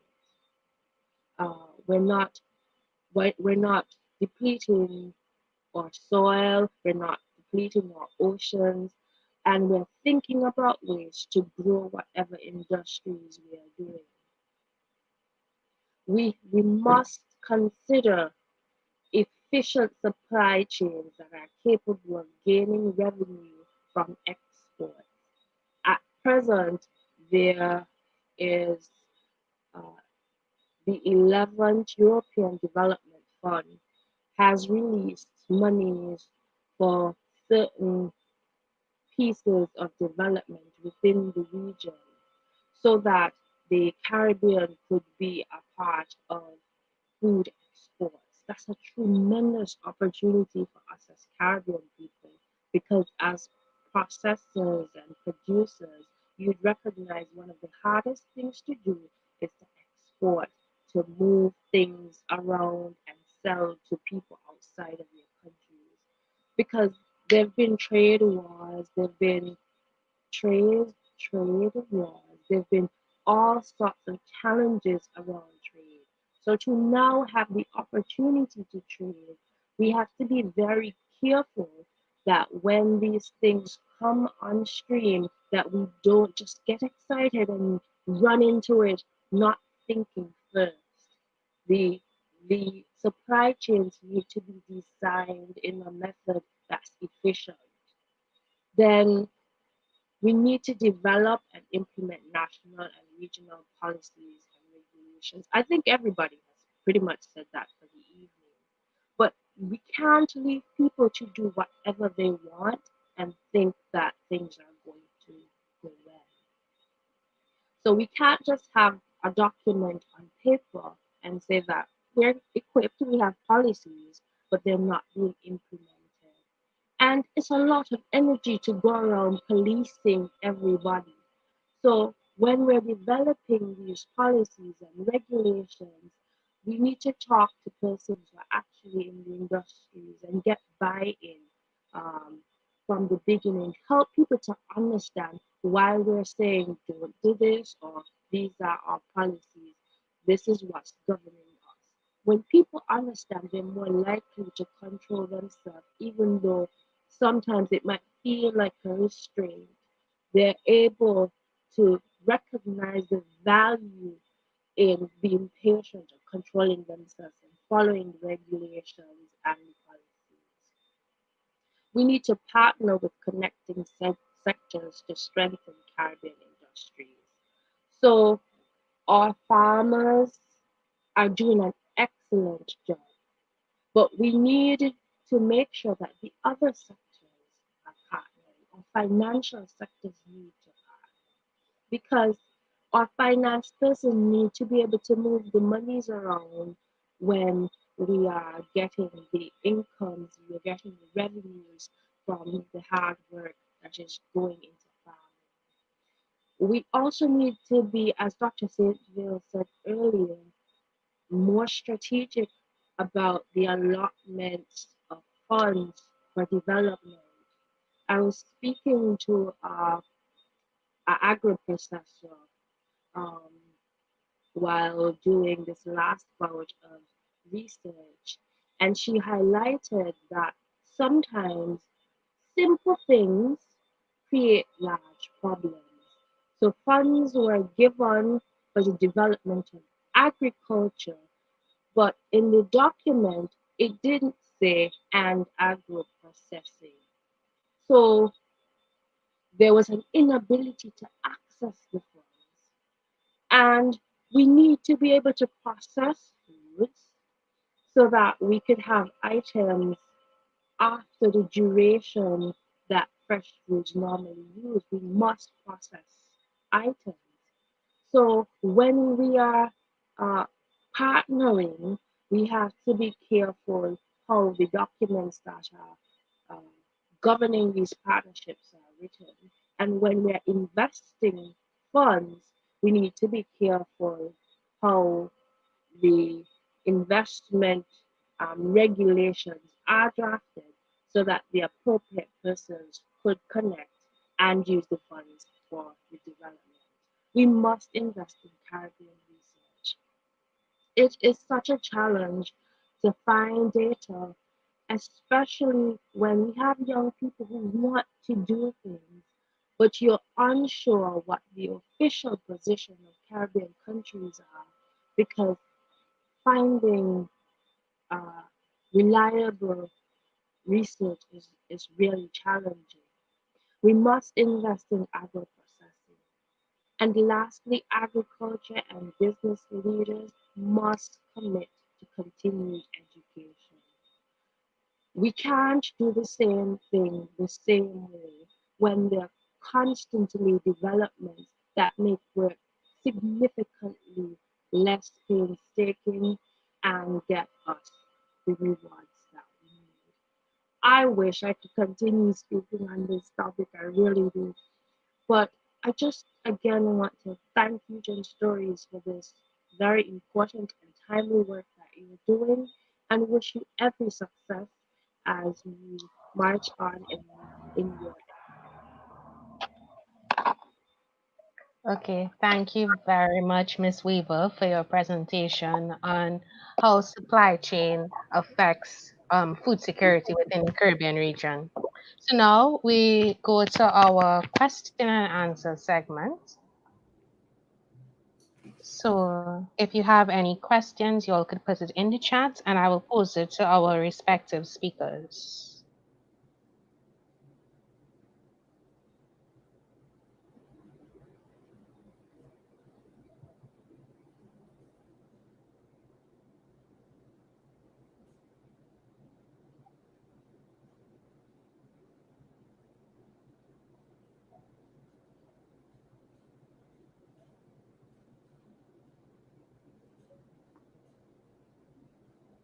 Okay, so I have a question for Dr. Saintville from Mustafa Simpson.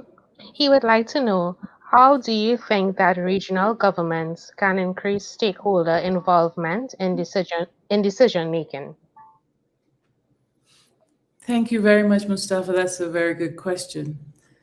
I think one of the ways it can be done, and it has been done, like my other colleagues have said, is really by putting money into it. One of the one of the initiatives you see happening right now is Eugene's Stories taking this topic and running with it, running with it. Oh, sorry, was it for Miss Weaver? Okay, and running with it.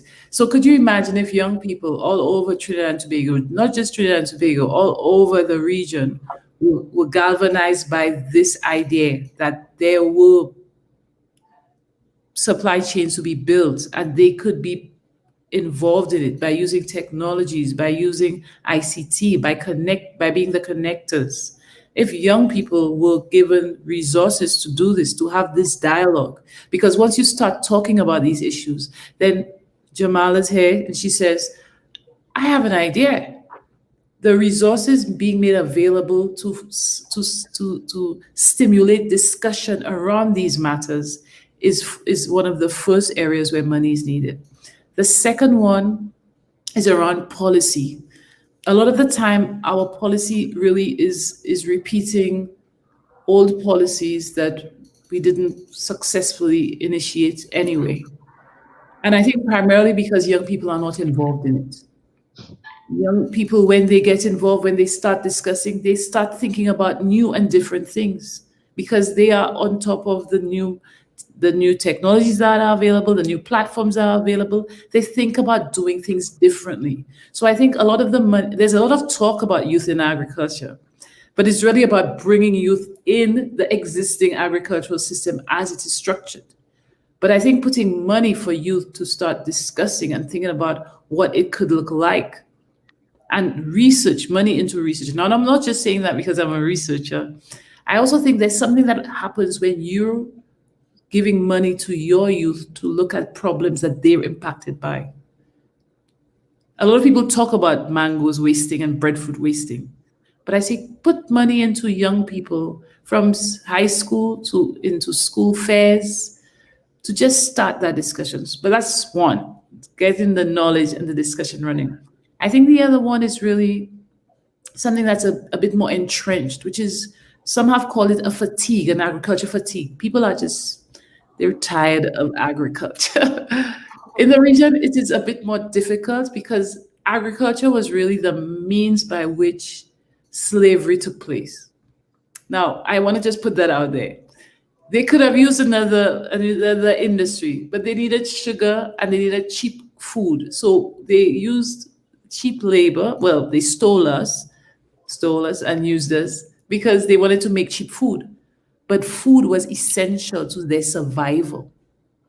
So food was not and it's not our enemy. And I think a lot of people reject agriculture because we've now kind of put on agriculture this unfairly too, eh? We've put on agriculture this idea that it is somehow part of our disempowerment. But we cannot be free without owning and having access to and understanding how we connect to our food. So I think a rethink, and again, that goes back to young people. So I mean, I could go like Miss Weaver said, I could go on and on in this matter. But I think starting the dialogue with new actors who are not speaking about it, and the primary new actor who's not been engaged at this point has been young people. I hope I answered your question, Mustafa. Thank you very much, Dr. Saintville. I have a question for Miss Weaver, and this is from Deston Pope. He is asking if you have any specific advice as to how we can design more efficient supply chains in the region. Mr. Hope, that's an excellent question. As I said earlier, supply chains aren't one size fits all. The most important thing that goes into a supply chain is thought. When you're designing, you must know who you're designing for, what the outcomes of your design needs to be. You must know what resources you have. There's no sense in designing something that would work perfectly in North America, but you don't have what is required to work it in whatever territory you're designing it for. So it is a process of really sitting down and thinking through each and every layer. So we know that we need to transport things in the supply chain. We go through all the possible scenarios of transportation. We go through all of the pros and cons. We look at things from every angle possible. And then we start to make decisions based on the environment that we are operating in. And as you know, sometimes your design will have to change. So you might have had a wonderful design going prior to COVID, but because of what is taking place, You now need to sit down and think. Thinking is hard work. Our job isn't just to do, isn't just to move. One of the most important jobs um, is the persons who are doing the strategic thinking. And after you outline all the things that you need to accomplish, all the resources that you have, and you look at all of the angles, all of the technologies that are available, everything, then you create one that fits your needs. Okay, thank you very much, Miss Weaver. I have two more questions, but I will pose the first question from Rihanna to Dr. Barry. Dr. Barry, Rihanna would like to know what you think accounts for the disparity between men and women in your study.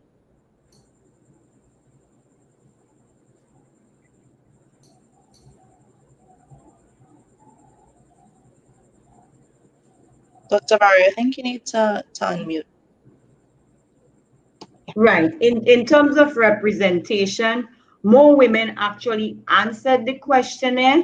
But then when we look at those persons who were in the sectors that participated in the questionnaire, we saw that, for example, within the hotel sector, that most of the persons who were laid off from the job in the hotel sector were women who were engaged in, some of the domestic jobs as from the hotel sector. So then we get that representation there being quite a higher percentage as it relates to women. Then also when we look at those who participated from the community shops and so, most persons who own ownership of community shops and this sort of thing would have been more women. And you find that from that perspective, women tend to look for job opportunities wherever they exist to probably supplement or to gain an income for their family members. And that's why you find that a lot of the times the sectors that might have been most affected might have been the percentage of women in terms of the job related aspect. And I think that was one of the reasons why we got a higher percentage of women participating in the questionnaire.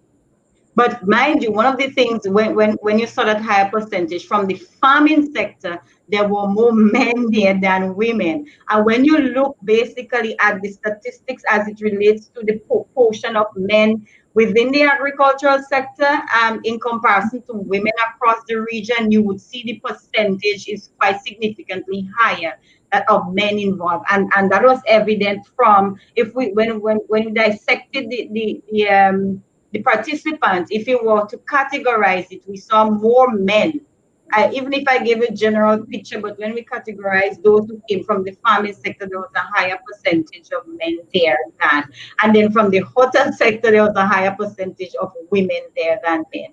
So I think it was specific to the jobs that were affected and the percentage of women as opposed to men working in these fields. Okay, thank you very much, Dr. Barry. And the final question we have is from Stephanie White, and she actually says, pose this to any one of the speakers, so any one of you could answer. But she would like to know if all food imports to the region stopped, how far are we from having the capacity to bridge the gap in food needs? And will the problem solve itself if we heavily tax imports? I think I want to start that question, if that's okay. Sure. Really good question, Stephanie. I think you make a fair point. Now, the statistics says in the 1990s, about 45% of our food was imported. By 2011, it was about 60%. We're now at this point in time, in some countries, 90 and 95% of the food is imported. So it is growing over time. And it is growing in what we're importing. So what we do know is that fresh fruits and vegetables consumption is lower, so we're not importing as much as we should, but the fats are high, the salt is high, as well as the processed foods are high. So that understanding means that not only are we importing a lot of food, we're importing a lot of processed, unhealthy food. So it's not just about imports, it's about what we're importing. Now, to understand what that means in the global world is that apples, the percentage of processed foods that are being exported around the world is on the increase, and that's because more companies are using primary products, processing it, and making different products that when you walk into the supermarket, they're like 20 or maybe 100 cereals, 100 kind of chips, 1,000 biscuits. So they're using wheat as the base and making products. And really the profit is in them making all these different products based of wheat, based from apples. And so what we're importing now is really these processed products. And the research says the more processed products you eat, the unhealthier you are. So there are two issues, the level of imports and what comprises those imports: heavy in oils, salts, sugars. So could we stop imports? Unlikely.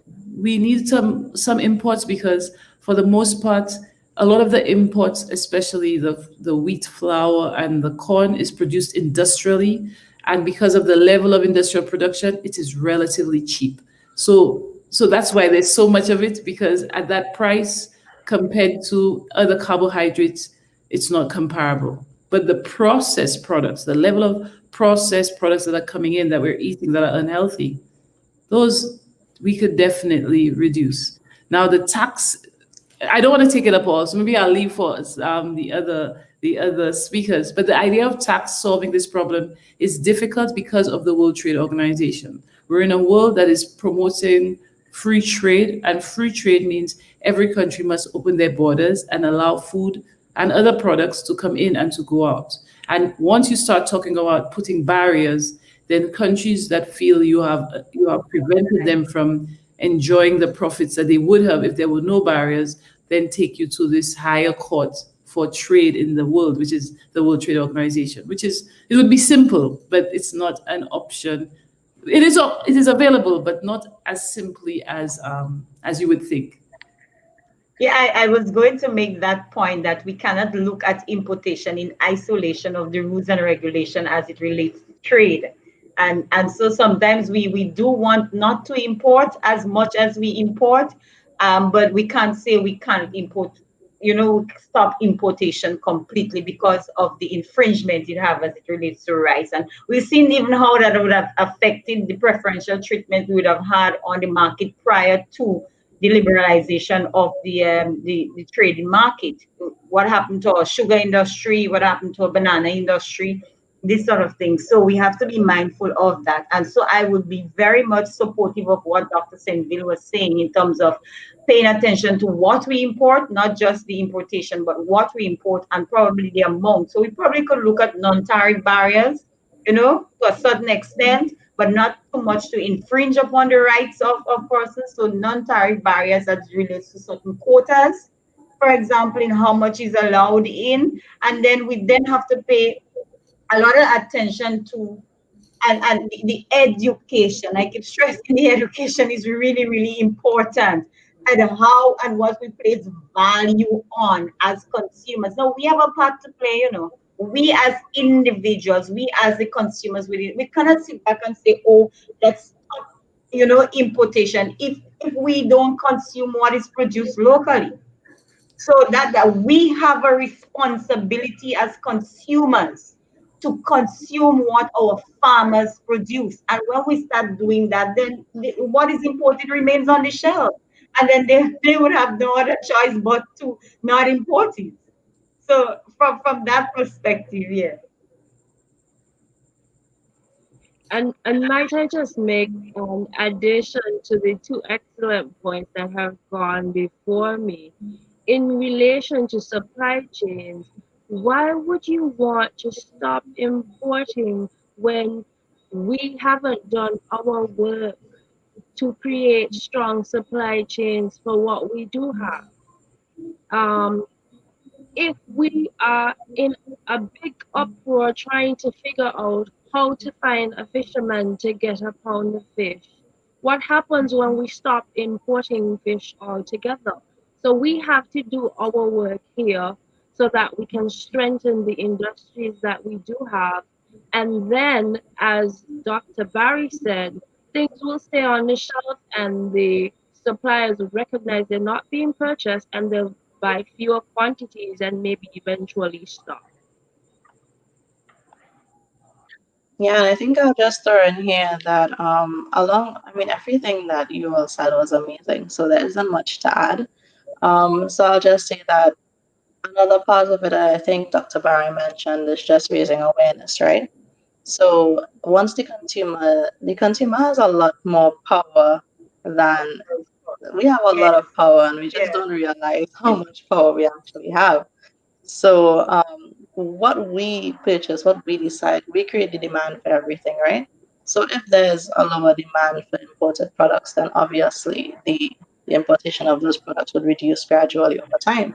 So, I think it's just about staying educated, staying aware, and attending webinar sessions like this. I mean, just a plug. This is how you can get more information about the steps that you could take to really make a change. And since I know that that was the final question, I just want to jump in really quickly here. And I know we're going into the vote of thanks after this. And I just want to thank Daniela for being such an amazing host because I know Daniela and I know that she's not going to thank herself when she does the vote of thanks. So I just wanted to say thank you so much. You've been really great for the entire session, managing all of us. And I wish that everyone could see your amazing face, but I know your camera isn't working right now. But thank you so much for being the amazing person that you are and just for doing so great. Kind of like with not a lot of time to prepare as well because we got this together in about 2 months. So thank you so much. And I know you'll thank our events coordinator as well tomorrow.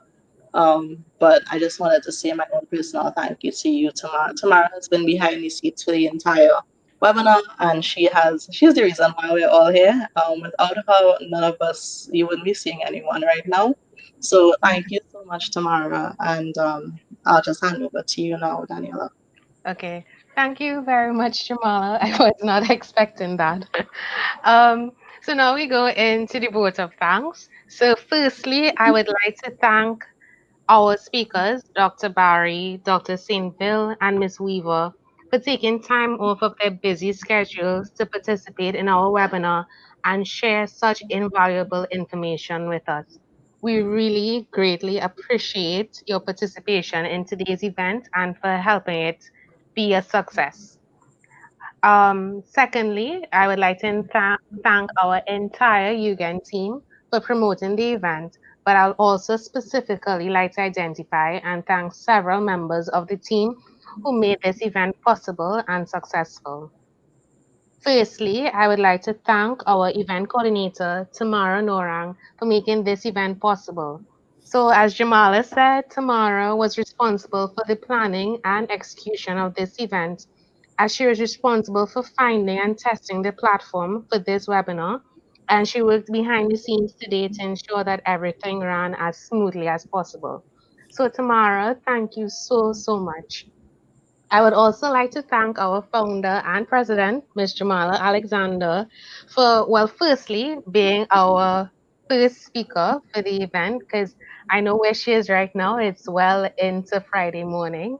So I want to thank her for, taking the time to prepare the presentation for us, and also for working alongside Tamara to research and select the speakers for today's event, as well as creating the event rationale and goals for the event.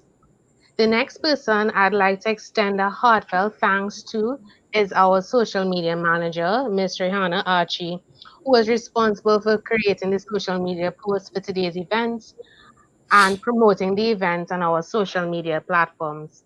Rihanna, thank you so much. To our administrative assistant and one of our lead bloggers, Brianna Smith, thank you for drafting the invitations for our speakers and our audience for today, as well as creating the agenda for this evening's proceedings, and also for promoting the event through yesterday's blog. If you all haven't checked out the blog, you all can check it out, and I'll put up the site where you can find the blog. And I would also like to thank our other community manager, Ms. Karen David, for promoting the event through our forum. Thank you so much, Karen. And last but not least, I would like to thank you, our audience, for joining us today and making today's event a complete success. So, just before we finally close this stream, I know some of you may be wondering how you can get in contact with us. So on the screen, you would see that we have the various platforms at which you can reach us. So you can check out our blog and forum on our website, which is www.ugancaribbean.com. You can also find us on social media at the handle Ugan Caribbean on Facebook and at Ugan.stories on Instagram. So I urge you to like, follow, and share our social media pages so you can stay updated with our work as an organization and also assist in increasing our digital reach. And lastly, we ask that you subscribe to our YouTube channel because this is where we will be conducting future webinars. So again, I would like to thank all of you for joining us, and I hope you have a good night. Thanks, everyone. Everyone. Tomorrow, do you want to hop on?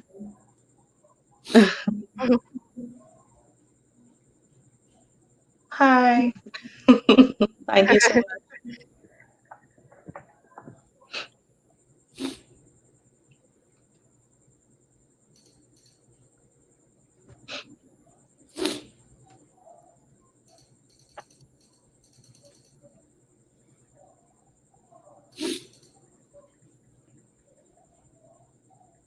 I think we I think we Yeah. lost Dr. Barry there.